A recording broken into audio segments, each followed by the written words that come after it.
जय जय स्वामी समर्थ। आज मी तुम्हाला सांगते एक अशी सत्यप्रचिती जिथे स्वामींच्या कृपेने एका चोराचं आयुष्य बदलून गेलं। ही घटना 1870च्या सुमाराशी अक्कलकोटच्या जवळ एका गावात एक चोर रात्री स्वामींच्या मठाजवळ आला। त्याचा हेतू साधा होता, दुपारी भक्तांनी दिलेलं काहीतरी चोरायचं। तो वटवृक्षाखाली गेला आणि स्वामी समाधी स्थितीत बसले होते। तो चोर जवळ गेला आणि त्याने हळूच दानपेटीत हात घालायचा प्रयत्न केला। तेवढ्यात स्वामी डोळे उघडतात आणि म्हणतात, ए मुला, तू काय शोधतो आहेस बाहेर? तू खरा धनवान आहेस, पण आधी तुझं अंतरंग साफ कर। तो चोर दचकला, त्याचे अंग थरथरू लागलं। स्वामींनी त्याच्याकडे बघून डोळे मिटले आणि तेवढ्यात चोराच्या डोळ्यापुढे त्याचं संपूर्ण आयुष्य झरझर फिरू लागलं। चोरी, फसवणूक, आईचे अश्रू।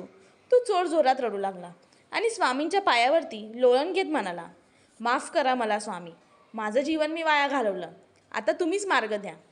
स्वामी म्हणाले, जा, आजपासून तुझ्या हातात केवळ रोट्या असतील, पण तुझ्या मनात शांती असेल आणि आयुष्यभर तुला माझं मार्गदर्शन मिळत राहील।